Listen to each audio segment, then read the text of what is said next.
Hey, good morning and welcome to Breakthrough Walls. I am Ken Walls and I'm your host, and I have one of the most special guests I've ever had on this show on this morning. His name is Alec Stern. He's the co-founder of Constant Contact, and he has one unbelievable story. So stay with us and share this thing out. We'll see you in a minute.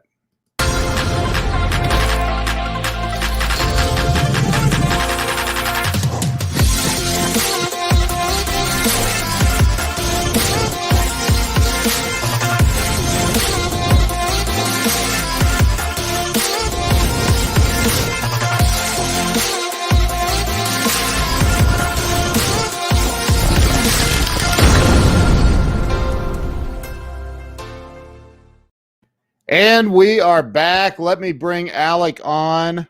Alec, welcome to the show. Ken, thanks for having me. I'm so excited to have you here. Man, it's been almost exactly 3 years ago that I started this show. And honestly, I was going through some stuff and I'm like, maybe if I just interview people and find out how they got through it, that'll help me. So it was kind of a selfish reason I started this show, and it's worked out. So man, I'm grateful to have you on here. I know you've accomplished some amazing things in your life, and I'm excited to hear your story. So why don't we start with you telling everybody where you were born and raised?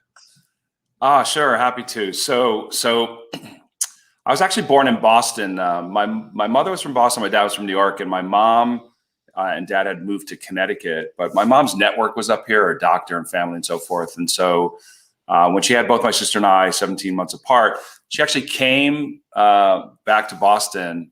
So I was born in Boston, stayed my 5-day stay in the hospital, and then back to Connecticut. So I had a birth certificate and probably one of the shortest length, residents of Boston for 5 days. Yeah, for 5 days, and then we grew up in Connecticut. Then we moved on to New Jersey when I was a teenager, young, 13, I believe, and then I went to upstate New York for college, and then I came back to Boston since I was 8, visiting cousins and having a lot of fun coming to Boston in the summers and so forth. I just said, one day I want to live in Boston. I want to move to Boston, and so after college, I did. Wow. What's that town where the stadium is? What's the town? What do you mean, Fenway Park or the football stadium? So it's down in Foxborough, Mass. Foxborough, yeah. I've been to Foxborough. Gillette Stadium for the Patriots. Yeah. Yeah.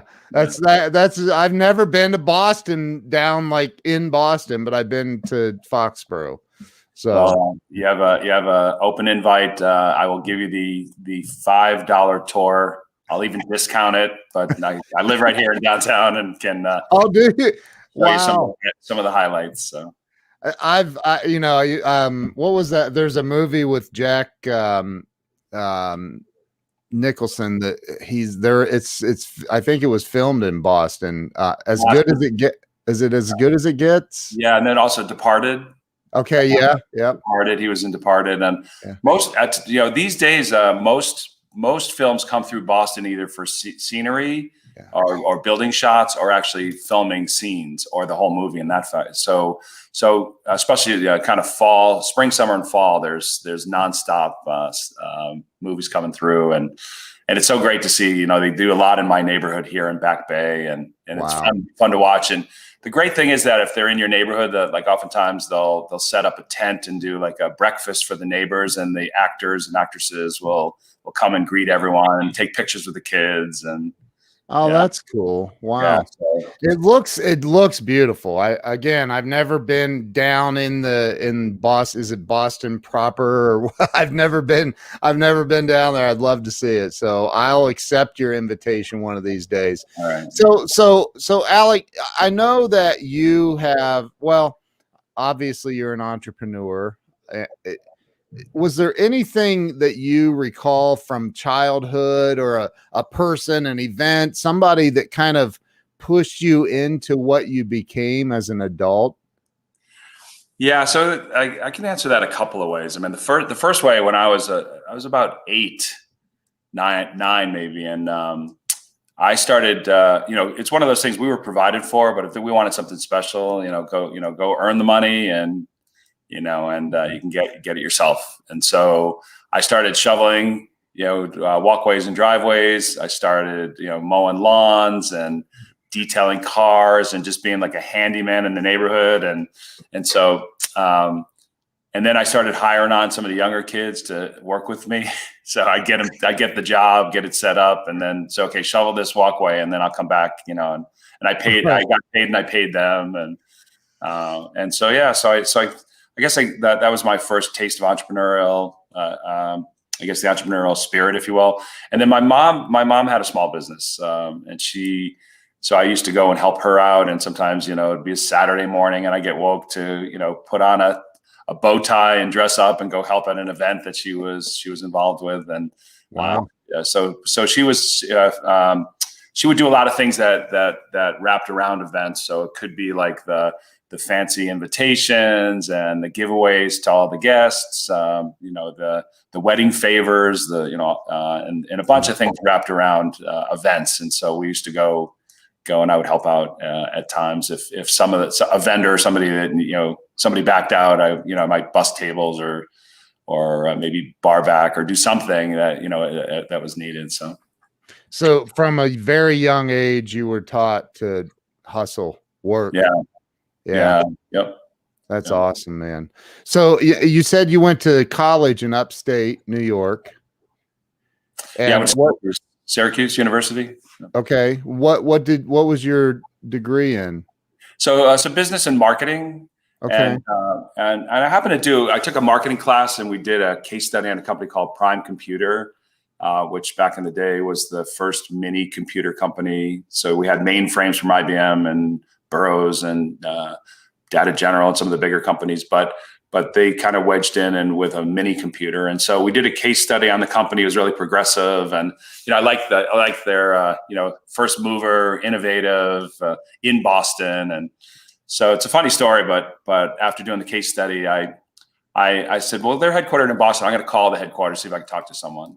So, and this was gutsy, but I ended up finding out who was the senior vice president of worldwide sales and marketing, and called in to say I'd love to speak to him about a job. And so, three administrators, like executive assistants, administrators that were working with him. I got to his like right-hand person.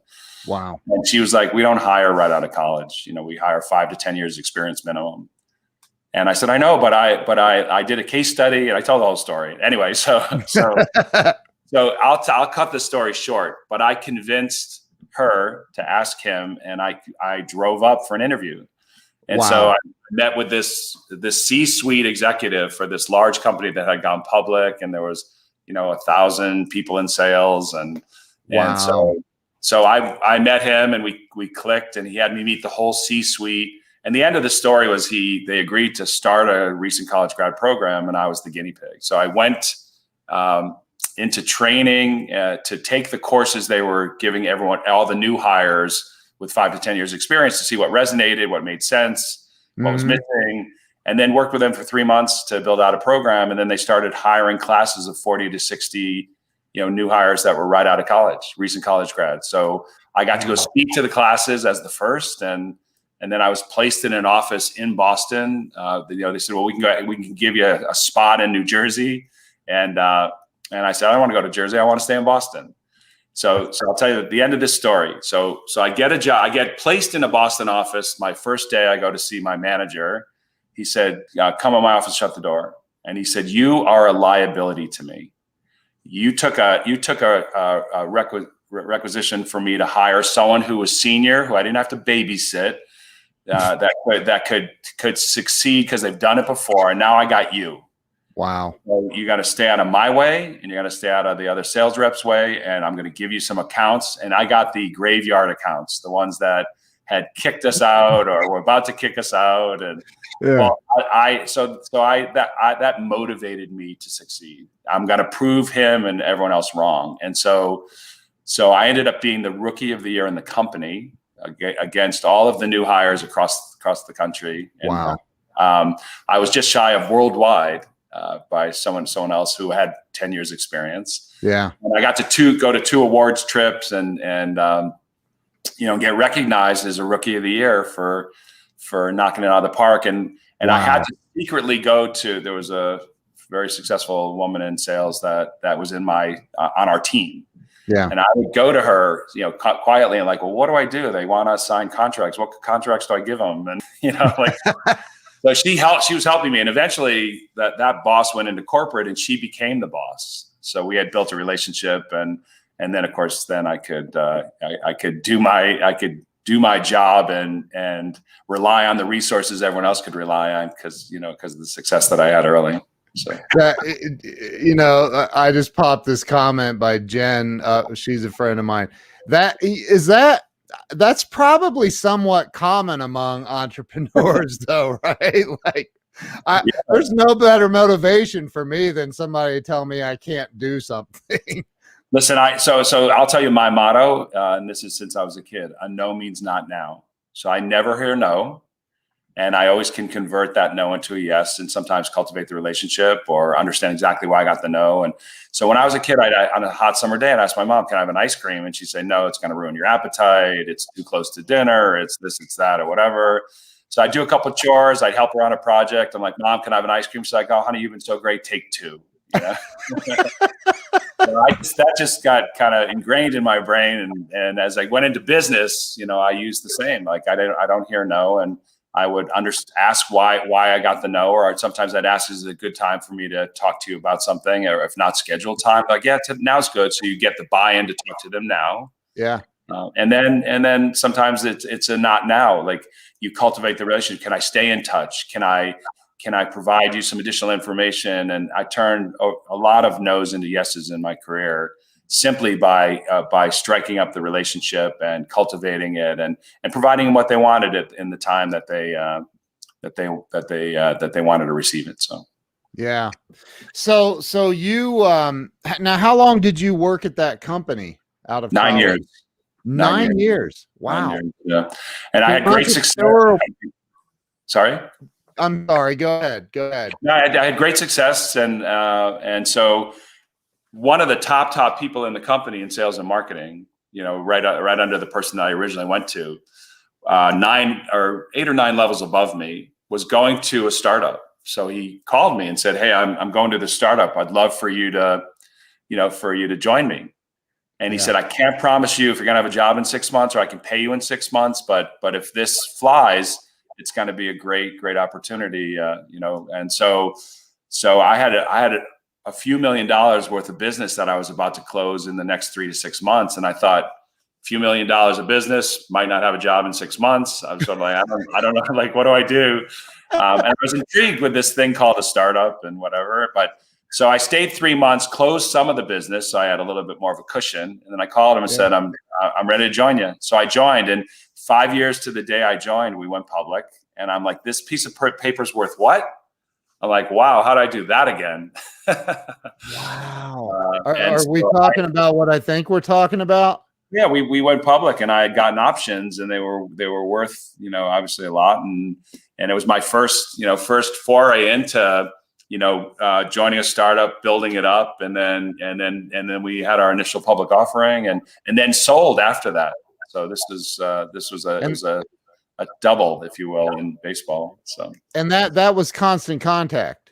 No, that was I've been in founding team or co-founder of 8 companies with 5 exits. So I've had 2 IPOs and 3 acquisitions. So Constant Contact came later. Yeah, we got to become best friends, because I need to know how to do that. All right. Where's the sign-up sheet? Yeah. So okay, like, so we're not even at Constant Contact yet. We're in something else. So you leave a job and millions of dollars in sales. The commission on that has to be pretty hefty. So you walked away from the millions of dollars in sales, or a portion of it. Yeah. I mean, it was 6 figures easily. Yeah. So to join a startup.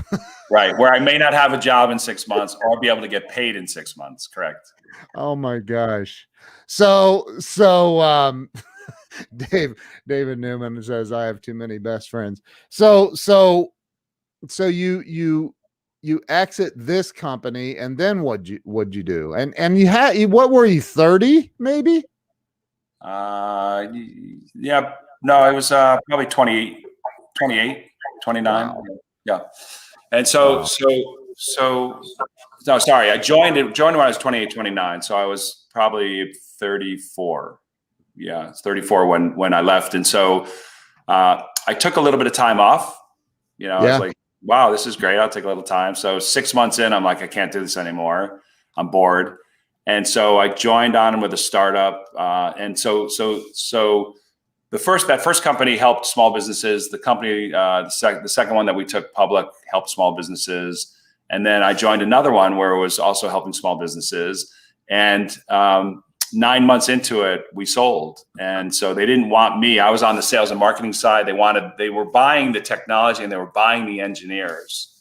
And they didn't want me, right? So I got a package to go. And I'm like, okay, this is a different twist to an IPO. I like this. Oh my gosh. So, okay. Yeah. Oh my, and this is 9 months after you said I'm bored. Yeah, exactly. So, and then I actually, the next one, this is, I'll just tell you one other story. So I was going to join another one, which also was going to help small businesses. And I was a Friday, and we agreed on all the terms for me to join on, head of sales and marketing. And so I was to go in on Monday to sign he said, why don't you just come in? I said, I can come in today and sign everything. He's like, come Monday. Well, the company over the weekend sold and I missed out. So he knew that there was a chance they were going to sell. If they didn't sell, I was joining Monday. If they did sell, no sense having me sign something and then pay me when I hadn't even worked a day. So, wow. So I get the call on Monday and said, well, no need to meet up. We sold the company. Wow. So, yeah. And then after that's when I connected in with, the original technology focused, founder of Constant Contact through a mutual friend who was also an entrepreneur. And, and we connected and then we really attached it, we were aligned on how we wanted to help small businesses on the front end with marketing tools and being one of the first. And so we ended up, teaming up, and we had a third person at the time that had already joined him as head of like our software architect. And so it was 3 of us in an attic when we started. Yeah. Okay. So you have an affinity, it sounds like, for startups. like your whole, because I mean, most people would not leave 6 figures on the table to go join a startup where you might not have a job in 6 months. Yeah, and I was surprised I did myself. So, but I mean, obviously it panned out for you. But that's the exception, not the rule. I took a chance. I really trusted and believed in the gentleman, Tom, that took me with him. Yeah. I really believed in him. If he was going to leave a very successful position in a large public company to go join this company, then there's something here. I met the team, the CEO and the team, and liked them, and thought, okay, they're really innovative and progressive and passionate to help small businesses. Some of them also had worked at Prime, and so it was sort of like a spin out of people from Prime that wanted to do something different. And so I said, I'm going for it. And so fast forward, it sounds like only a couple, 2 or 3 years to when you met the guys that you formed Constant Contact. Is that right? About it was a guy and a gal. So yeah, it was Randy and Margaret. Yep. Okay. And that was how many years after your first exit? Let's see. So first exit was 5 years in, and so it was 5 years. So then after that, it was within a couple of years, 2.5 years, maybe. Okay. So you're still pretty young. I mean, right? And you had to have, I mean, I'm guessing you had at least a couple $1,000s to your name. And here you are getting involved in another startup in an attic of a house, an attic of a house. Yes. And I'm sure you could have funded offices. I love the fact that you said, let's just do it from an attic in this house instead of let's go. Yeah. So it's the story is more about, so our original technical founder had a home in the next town outside of the Boston proper. And so he was working out of his attic and, was working in some ideas around small businesses. He was consulting in and helping some large companies, helping small businesses. And so it was just logical for us to just kind of migrate in and, the initial few of us to work out of there. And there's no reason to go get office space and invest in things. We weren't paying ourselves. We agreed, we weren't going to pay ourselves till we built it up to get some funding and so forth. And which is another funny story. So I call my mom to tell her, like, I'm jumping into another situation and really love the other two folks that I'm doing this with. We're, going to be in an attic in Brookline where my mom had growing up, had lived in the town. And so I said, we're going to be there. And she's like, oh, that's so cool. And she's like, well, hopefully you're going to get paid. I'm like, well, we're not paying ourselves till we get funding. And she's like, at the time I had 3 mortgages. Wow. I had, other, expenses. And she's like, you're going to go bankrupt. I heard I'm going to go bankrupt probably 100 times. And so I'm just going to tell you the end to that. Right. So, Facebook comes out and 10 years later, we go public, have our initial public offering. And who on Facebook wrote in all caps, I always knew Constant Contact would be a success. Was it your mom? My mom. Yeah, my mom. That's so awesome.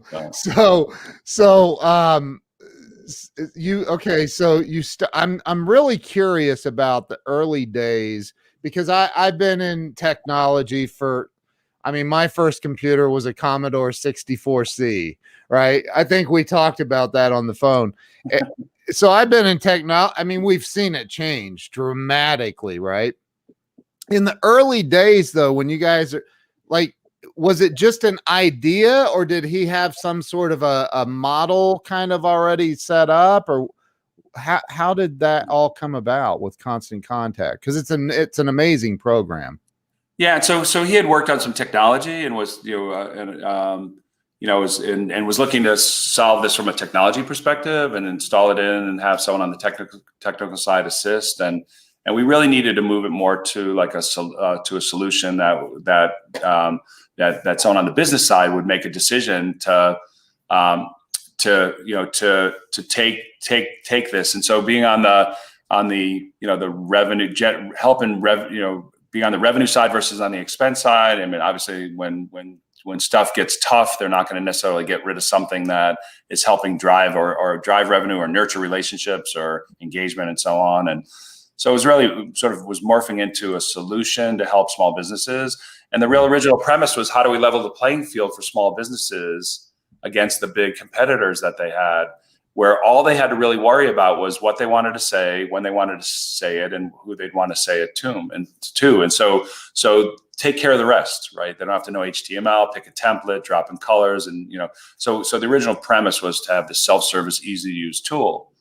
And just like anything else, and I'm a real sort of stickler, like before it's, even done, like I think we had slides, PowerPoint slides to show them. We had mock-ups. We didn't have a product. We started to develop some pieces of something, but getting out to your target market and actually getting their feedback is the most important thing. And it's as early and often as possible. And so and you don't go to family and friends because they're going to say, oh my God, this is so amazing. You're onto something. You don't want to go to people you want to go to people you don't know because you'll get brutal, honest feedback.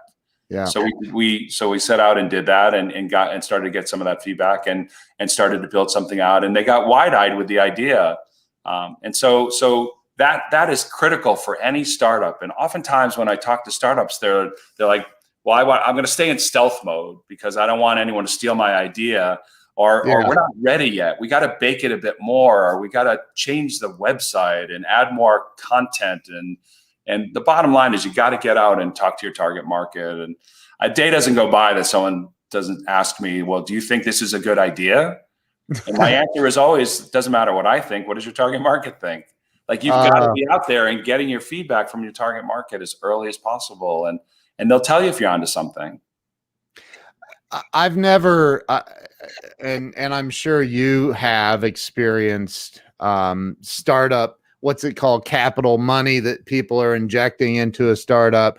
I personally have never experienced that. Any business I've ever started, I wasn't smart enough to go figure out how to get money. I bootstrapped everything, right? And so, I don't understand. I've heard of startups getting these millions and millions of dollars in, and they're all making money. And I think that's got to spoil the whole thing. Like you're stealing away the hunger. Like if you have all this money that the startup founders are making. So let me just be clear. So the founder, so taking in money from investors, and then you're saying that the founders are making money off that, the money that you got. I mean, I guess I would see it a little differently, that when you're so today, to start a business, you have to make decisions around, am I going to create a family-run business that's going to be the legacy for my kids, or provide for me to be able to put my kids through college, or be able to get that extra summer home, or whatever it may be. And there's nothing wrong with that. You're going to start that business, and those can grow up and build up, and sometimes become big businesses. They could sell. In some cases could even go public. Some are bootstrapped and never taken in external money. And then on the flip side of that, if you're building out something and you really want to accelerate it and be a first mover, sometimes you're the flywheel of your business and the revenue, especially in the case we were one of the first two SaaS, software as a service, rented software, one of the first two ever. Wow. And so when you're starting with a free trial, or the first pay level is $15 or $20, you got to get a lot of business to really start to put money in the coffers to pay salaries, and to hire new people, and to do marketing, and et cetera. And so that's when you'd say, okay, well, if we got to take an inflow of money in from others, and that could be in a lot of forms. Could be a bank loan to family and friends, to angel investors, to family offices, to venture capital firms, and so you take that money in, so that in most cases it's going to help you start to put the pieces in to accelerate, and not wait to get the revenue, or wait to pay. If you had to wait 3 years before you got a salary, that's going to dissuade a lot of people, especially if you're not a founder, and you're getting some equity as an employee. And so taking in external funds lets you put some things in place, including salaries and other things. So I wouldn't say that people are making money off of that, but it's providing, what's necessary for someone to stay in the game and want to work with you. That makes sense. Well, and I don't remember, what was the starting monthly subscription model? It wasn't very much for Constant Contact, was it? Yeah, so a free 60-day trial until you hit some threshold of subscribers, and you can send as much as you want in that 60 days for free, and then it triggered on day 61 to the first pay level, or if you put in a list larger, it would move to a pay level, and it was $15 a month, a starting point, and if you prepaid 6 or 12 months, you got a discount, right? So it wasn't a lot of money. I think, today maybe it's, I'm not sure exactly where it is. It's probably like $20 or something, but still it's really geared toward the very small business. And so where they can have a full, self-service, easy to use tool, and then now a suite of tools, right? Yeah. So we started with email marketing, but now it's expanded to many other offerings that help small business in a lot of different ways, like, event management and surveying and so on. Yeah. I'm seeing an overarching theme though. That's sounds like everything you've been involved with has a focus on helping small businesses. For the most part. I mean, I've deviated to some consumer and medical device and some other areas, over time, but all the things that are been tech related have, for the most part, have had some common theme. Usually small business. Some have been on the enterprise side, but usually it's a small business and helping Main Street small business and the V in very small business. Constant Contact had the end of the story, the company sold, I don't know exactly, maybe 5 years ago, 4 or 5 years ago. Yeah. And so we had 750,000 paying customers. We had 8,000 partners that were promoting and marketing, on any given day, and 1,500 amazing employees, an incredible management team, amazing board, great investors, like all the things were aligned, for our success. And so I like to say we're an overnight success in 18 years. We went public at year 10, and we sold 8 years later for 1.1 billion. Our revenue was roughly 450 million and sold for 1.1 billion. And that was on the backs of all the folks that I just named that contributed to that. And so I was, fortunate to be on that founding team. I stayed in my lane and the stuff that I was really good at, and finding new pockets of opportunity and building those out. And then once they built up and we proved them, put teams on them, and then go off and do another project around that and so forth. So it was great to, to be able to find incredible folks that, are 17 months in, we, Gail came in to be our CEO, and who was a rock star and stayed all the way through to our exit of that acquisition. And so we just had amazing folks that came into the mix to really, the old African proverb: if you want to go fast, go alone. If you want to go far, go with others, and go with the right team. How often do you? I have so many questions. So one, how often do you see issues pop up with partnerships? Because like you were literally, you were a partner.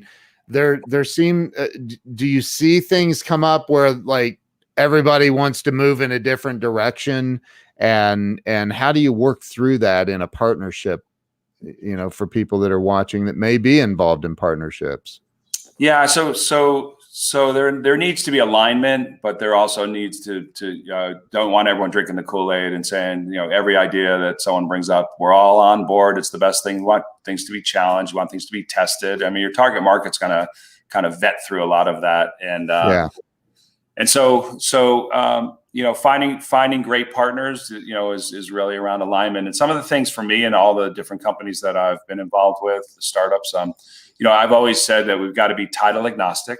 Right. So it doesn't matter what your title is. Some people, I want to be president, I want to be this, I want to do that. And also it doesn't matter, egos aside, doesn't matter if you're bringing someone above you, next to you, or below you, we're going to do what's best for the business, and everyone has to sort of accept that. And I've often seen some startups fail simply because there's 3 co-founders, and I'll ask who's in charge. Like we all are. We're sort of all co-CEOs.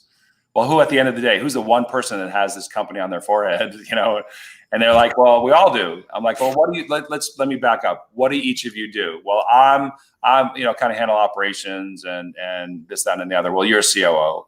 Well, I kind of managing some of the tech stuff. Well, you're CTO, and I'm more external, working with, with customers, partners, and investors. I'm like, well, that sounds like a CEO. Would you guys all agree? And and they would, they'd be like, no, we're all co-CEOs.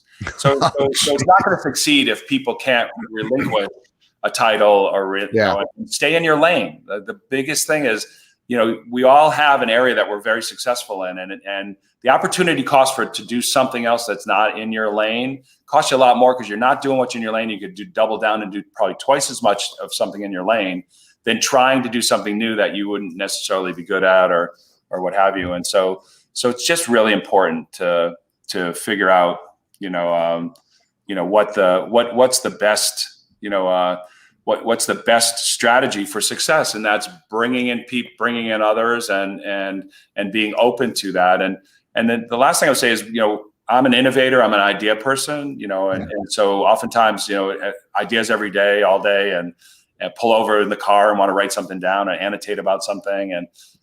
And so at some point you've got to get to a place where you're going to operationalize what you have, and you got to stop coming up with new ideas, come up with the ideas and put them on the shelf, but just operationalize what you have. And that's a challenge, because especially for those that want to keep innovating, like, oh, we could just change it and do this instead. And I just talked to a friend, 6 years in the making for bringing an idea out, because we had to add AI, and now we're doing something with blockchain, and we're doing this and that, and you have yet to bring it out to market.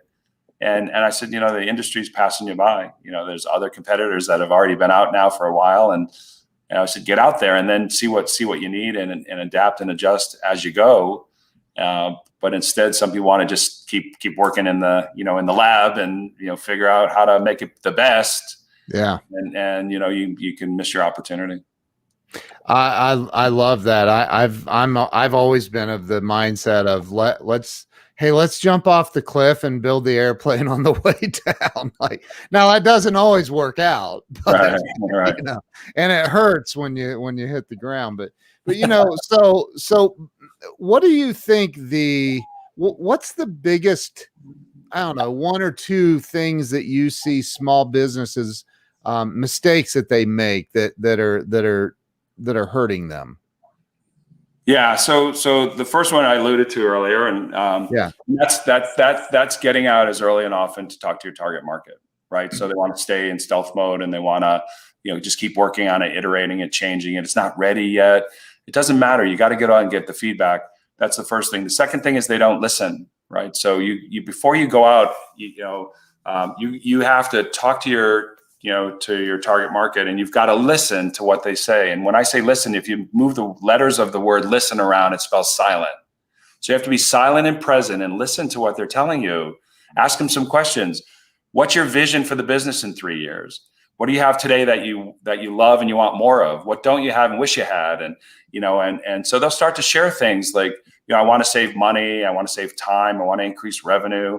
I want more customers. I want new customers. I want to be top of mind and engage with my current customers. And, they'll share these things. They'll give you sort of a little bit of the roadmap of what's important to them. And then then they're going to say, well, what are you working on? And you'll say, well, if I could do X, Y, Z with you and save you time, save you money, but increase revenue, would that be of interest to you? And they're like, yeah, tell me more.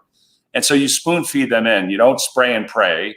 Another thing I like to talk about. Right. Let me just keep talking and pray that you hear something of interest. Like you've got to really target what you're saying back so that there's an alignment in the conversation. Yeah. Sales 101, right?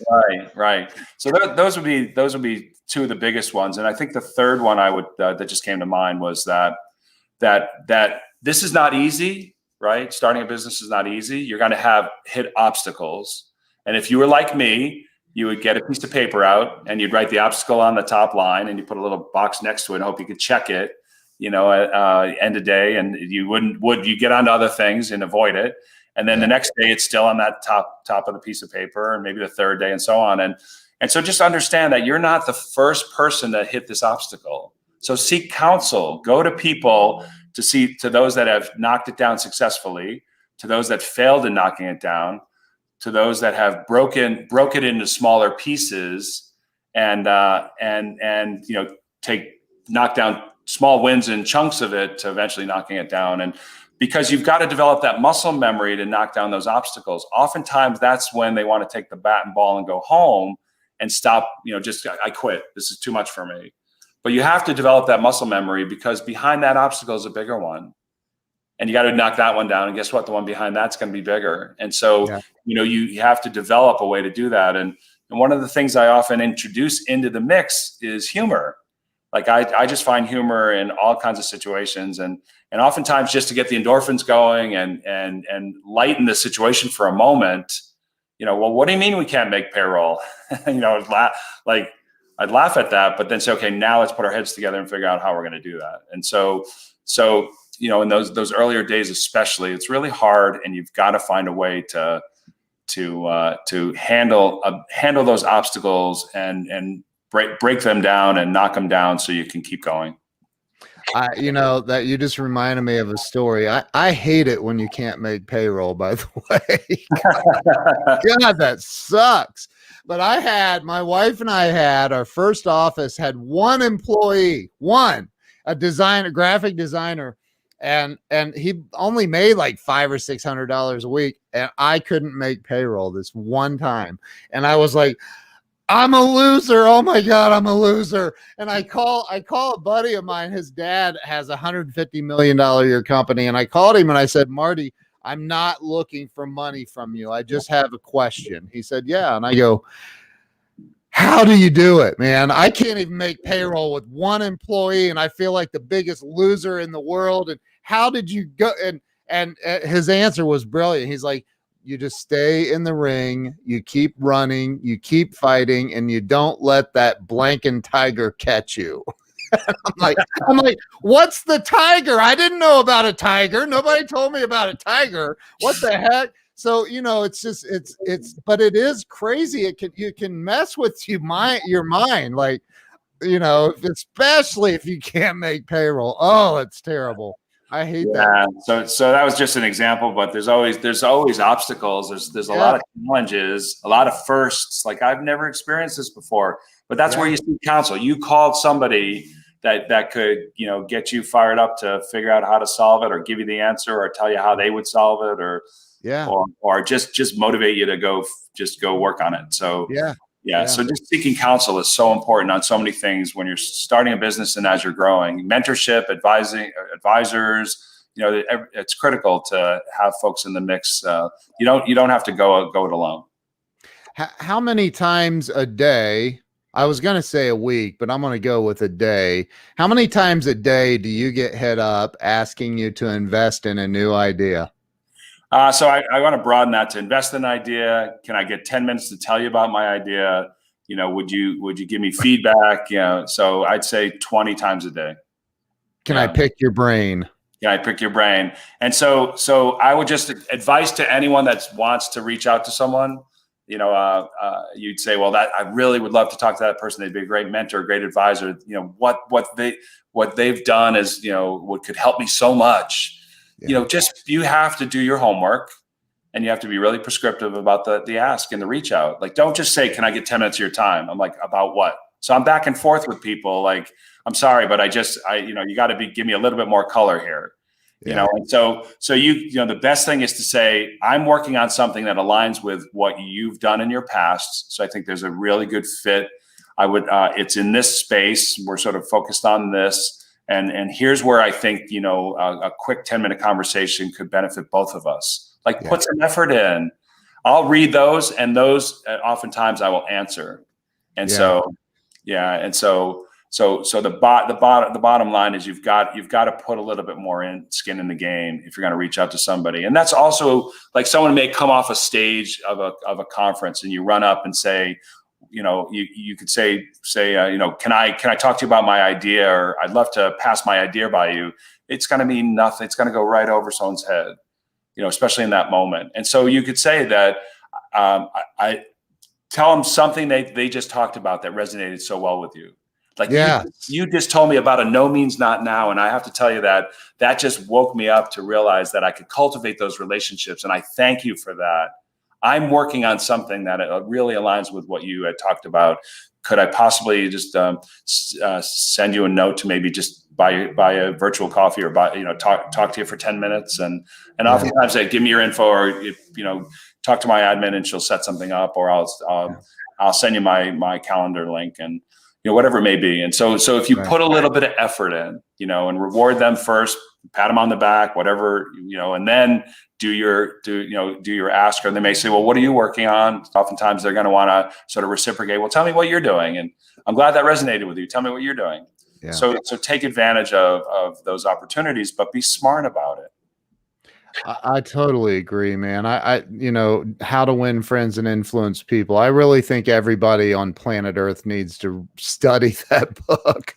And Brian Tracy said it. He said, look, go buy a millionaire lunch or dinner, or like, so many people, and I see it all the time, will, like Grant Cardone. You and I talked about Grant. Like, he gets inundated like you do with like, can I have 10 minutes? Like, yeah, it's $100,000 for 4 meetings with me. Go to this link and book it. Like, he's very direct about it, but like I think that people do need to learn how to communicate with, especially with people like you. I mean, you're on a high level, and I think that once they learn that, you are interested in helping people.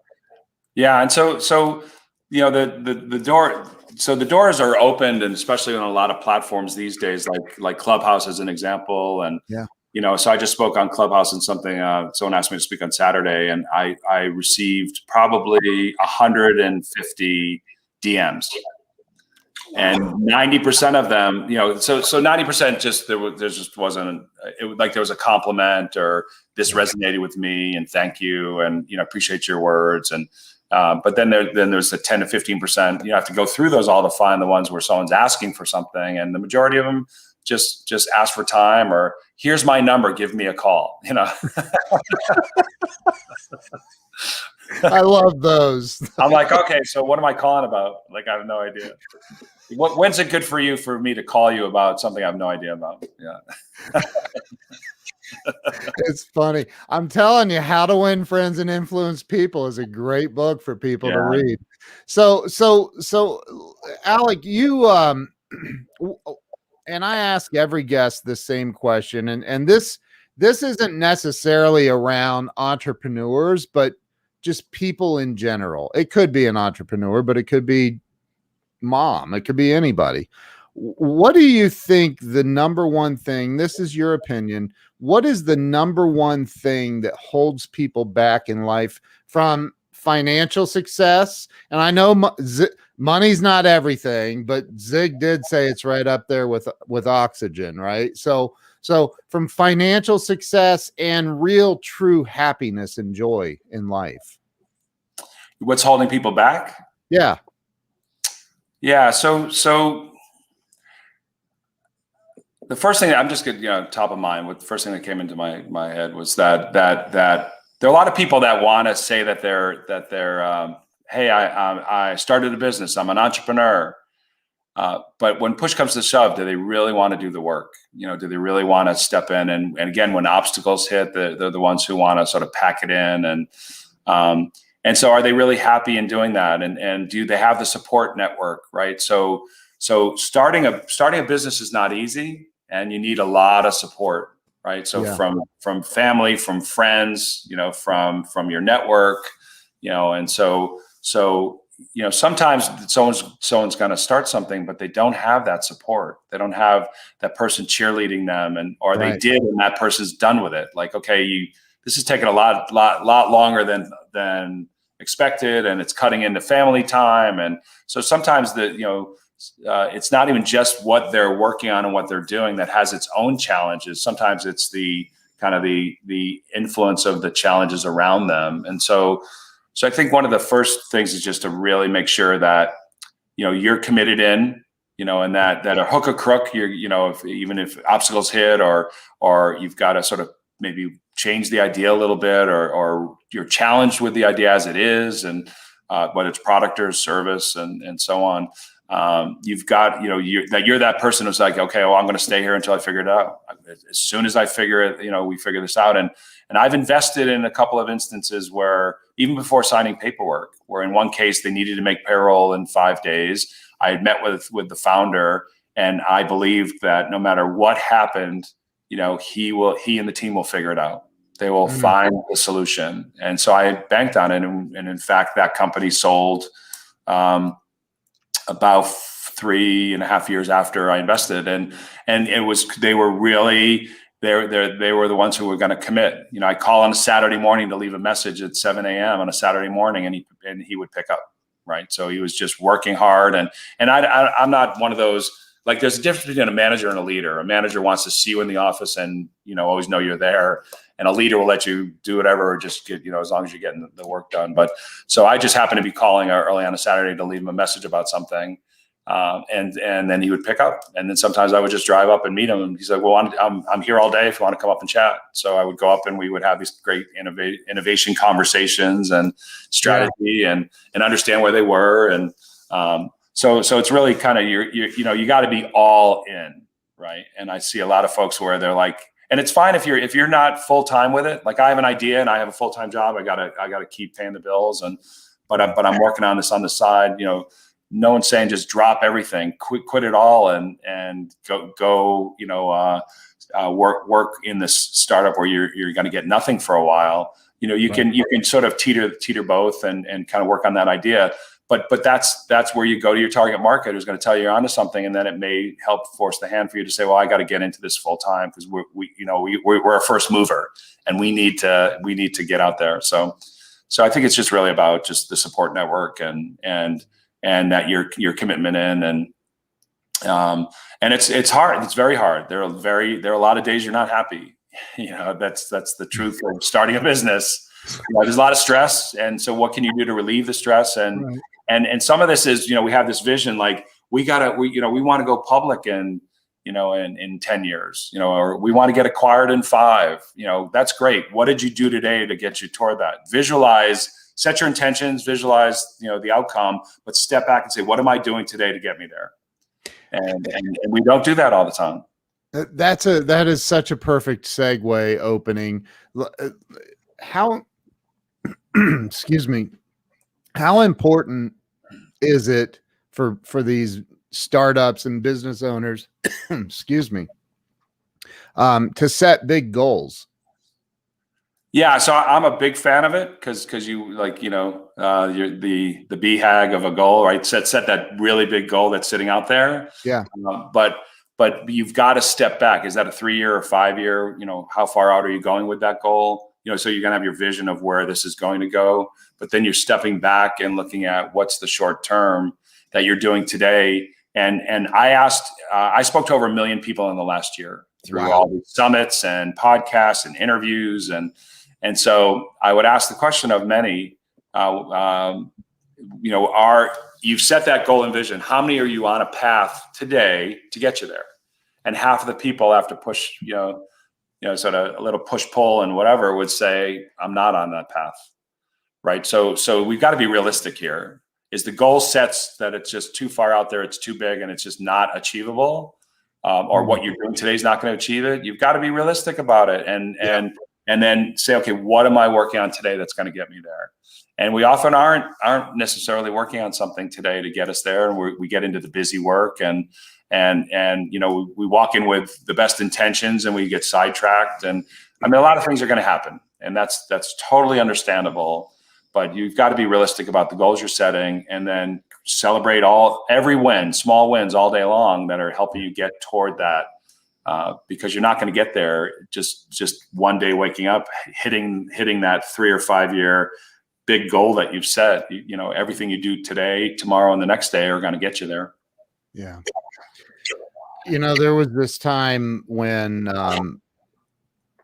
I had a handful of employees, and my wife and I fairly new with our office and stuff, and this guy that worked for me walks in and he goes, there's a guy looking in the windows of your SUV out in the parking lot. And I'm like, well, you're bigger than I am, dude. Go tell him to get the heck out of here. And he's like, well, he has it blocked with a tow truck.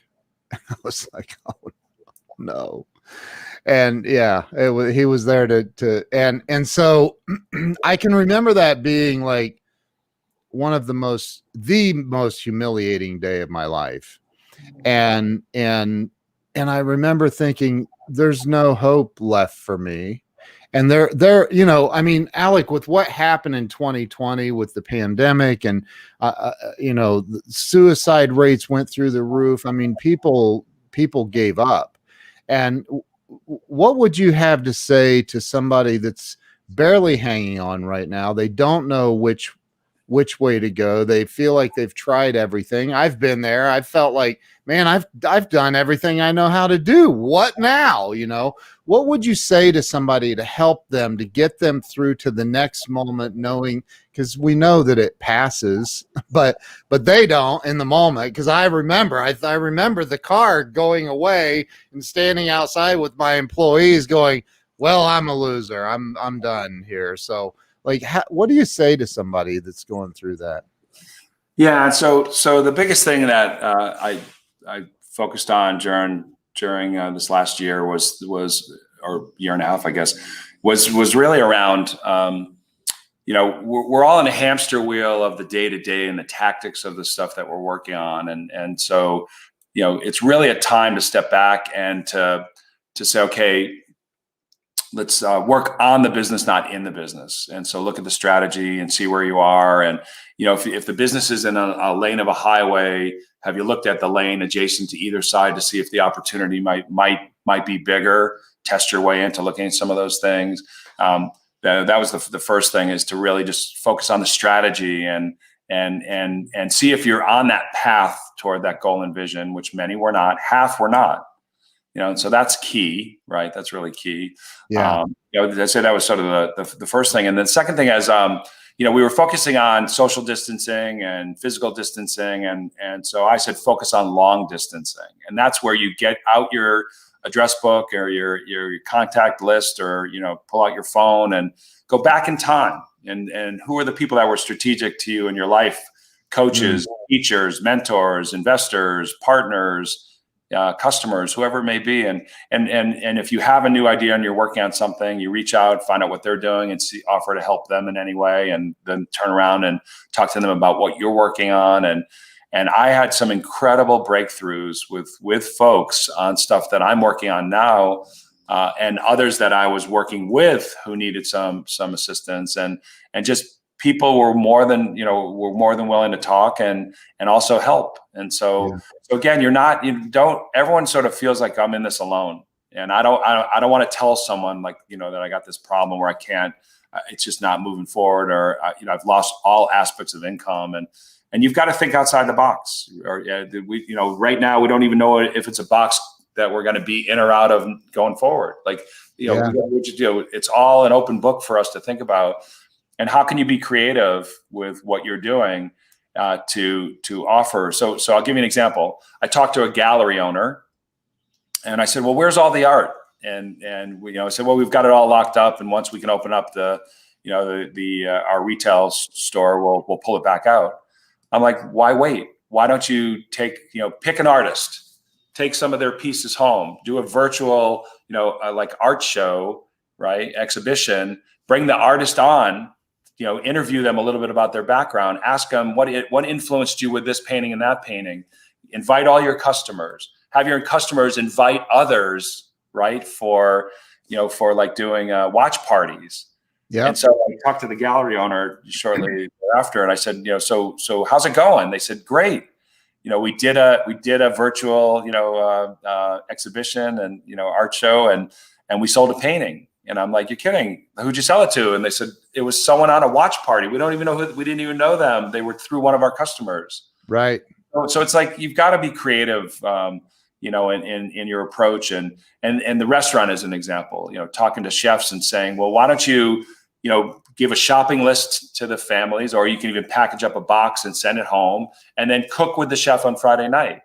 So here's the stuff you have to do before we get on our live. Hour before, you got to dice this and cut that and get this prepared.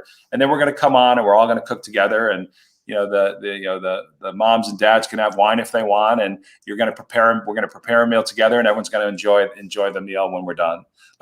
Instead of waiting for them to come back into the restaurant, or in some cases, there were times you couldn't go back in, you only could take out and whatever. And so here's a creative thing to involve the family. And so there's all kinds of ways to just think creatively about your business, and how to get in front of your target market in other ways, which will stick. These ideas don't have to, there's nothing stopping these ideas from being in the mix going forward. And your website is at alecstern.com? No, it's AlecSpeaks.com. AlecSpeaks, AlecSpeaks.com. I meant to have this up and I dropped the ball. My apologies. No worries. Everybody, I want to make sure that everybody that watches this and hears this follows you, and goes to your website, AlecSpeaks.com. Do I have that correct? That's correct. Okay. So you are, I got to say that you're not as intense as I thought you were going to be. Your energy is wonderful. I mean, it's really just, you're just a good dude. Your energy is great, man. I love this. I appreciate that. I've been told that I'm, all kinds of things, but I'm an easygoing guy. I've never let anything get to me. I've always I grew up just always laughing and having fun, and I am who I am. That this is it. This is all you get. I haven't changed, and I'll never change from who I am. So I appreciate that. Well, I could, when I asked you that last question, one of the things that you interjected in there was that, helping other people. And I can see that seems to be a theme in your life is figuring out ways to help other people succeed and win. So I love that about you, Alec. So thank you from the bottom of my heart. Thank you for spending the time, investing your time with me and the audience. And are there any other parting words of wisdom that you would like to leave everyone with? Yeah. So the two quick ones are, it's go time. We often will just find a reason to hesitate or not just move something forward. And so I live by my mantra of it's go time. And the last thing I would just say is that, accomplishments are something to build on, not celebrate on. So if you have a successful call, or you've signed a new customer or a partner, and you've got this great energy and you're excited, celebrate that moment for about 2 seconds, and then make another call or talk to another customer, another partner, because the energy that they're going to feel through the phone or face to face will be heightened for them to want to engage with you and listen. And so the reverse of that is if you go visit a friend who just had a baby and they're like, hold the baby, and you're like, I don't really want to hold this kid. And so they hand you the baby. What happens? The baby cries, right? They're gonna feel your energy. So you want to take and I would always take the baby, accept the baby, and hold the baby. I don't want to. You have to like babies. Or pet, like you want to go pet, like you're hesitant to pet a dog. The dog will turn its head, or hopefully not bite. Right. If you're present and they feel your energy, like I was just at a friend's, have a new puppy, and they're like, oh, he's gonna bite your hand off. She's gonna bite your hand off. She's gonna bite your face off. I put my hand out, licked my hand. I picked her up, licked my face. They're like, oh my God, like we've got cuts all over us from this dog biting us. I'm like, it's your energy. Yes. Like I received this dog with this energy who was just like, oh my God, it was a love fest. And so that when you have that energy, build on it. And then at the end of the day, celebrate. That might be the most powerful thing you've said today. Actually, it's so true, man. That is so true. I just want to say no babies or puppies were harmed in that experience. That is so funny. Alec, thank you so much. Everybody go follow Alec you're on Instagram and Facebook. You're everywhere. Yeah. So make sure you follow Alec, and thank you so much for coming on. We need to do some more things together. So let's do it. I thank you. I anything I can do to help you with anything, I am here. So thank you very much. If you wouldn't mind, stay with me here. I'm going to end the live stream, but stay with me. I'd like to chat with you real quick. So thank you so much. I appreciate you. Everybody go follow Alec and have an awesome day. And hey, today is go time. I love that. Bring it. I'm going to use that, but I will always give you credit. I promise. I appreciate it. Thank you. Appreciate you. Bye-bye.